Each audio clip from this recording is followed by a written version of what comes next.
Bonjour à tous, je suis Marion. Je suis ravie de vous retrouver pour ce nouveau tuto. Dans la dernière vidéo, nous avons réalisé des constructions du niveau facile. Cette fois-ci, nous allons réaliser ensemble quelques-unes des figures proposées par les cartes jaunes. Le niveau moyen.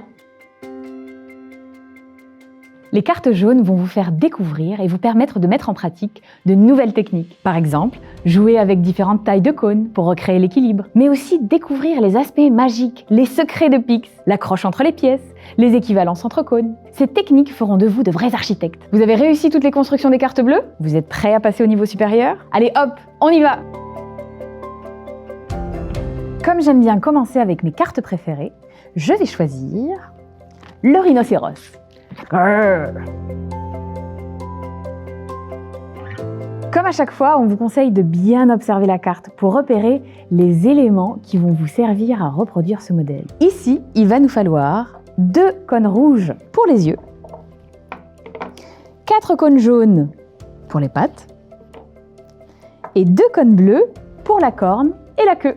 On réunit tous ces éléments et on commence à disposer tout d'abord les 4 pattes jaunes, pas trop éloignées pour que la grande planche puisse tenir, comme ceci. Ensuite, on va venir rajouter la tête du rhinocéros. Alors peut-être que ça ne va pas tenir du premier coup et qu'il faudra reculer un petit peu la planche jusqu'à ce que ça tienne en équilibre pour pouvoir ensuite rajouter les yeux. Si ça glisse, c'est pas très grave, ça donnera diverses expressions au rhinocéros. Et ensuite, nous pourrons terminer par la corne et la queue. Tada! Il est pas sympa comme ça?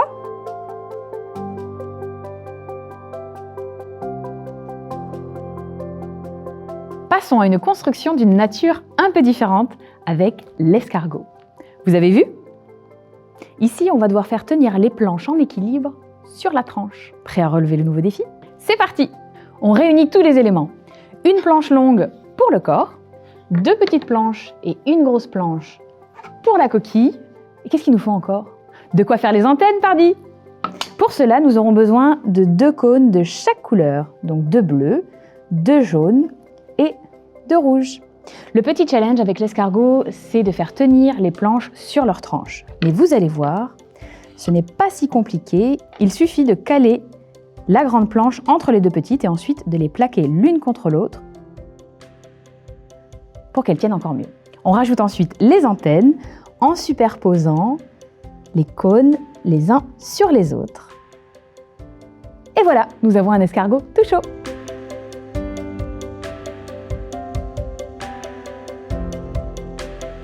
Maintenant que vous êtes des architectes aguerris, vous voilà prêts à construire une montagne.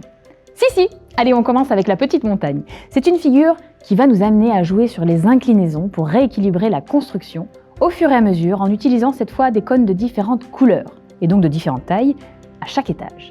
Et des étages, il y en a 4. Il va falloir faire preuve de dextérité et bien se concentrer. Alors de quoi avons-nous besoin pour construire cette petite montagne? Eh bien, nous allons avoir besoin d'un cône de chaque couleur pour construire la base sur laquelle nous allons venir positionner la grande planche. Et nous pouvons déjà commencer à voir que ça penche. Le petit secret, c'est de positionner un cône de grande taille sur la partie la plus basse de la planche et les cônes de petite taille sur la partie la plus haute. De cette façon, lorsque l'on vient positionner la planche suivante, eh bien, nous retrouvons l'équilibre. Allez, on continue avec 2 cônes jaunes et un cône rouge cette fois-ci. Ouh là là, ça commence à vraiment pencher. Mais on vous l'a dit, c'est tout le secret de Pix. Le silicone agrippe le bois et permet des constructions vraiment audacieuses. Allez, encore un petit effort, on est presque arrivé au sommet. On va rajouter 2 cônes jaunes, un cône bleu, et on y est!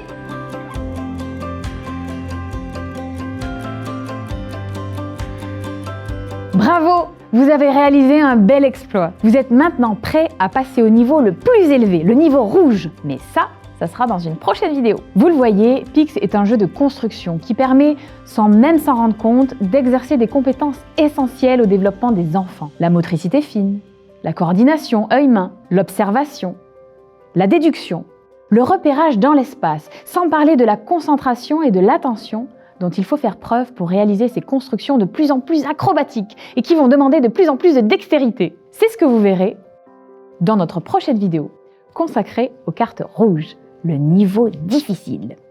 En attendant, entraînez-vous, jouez, bâtissez!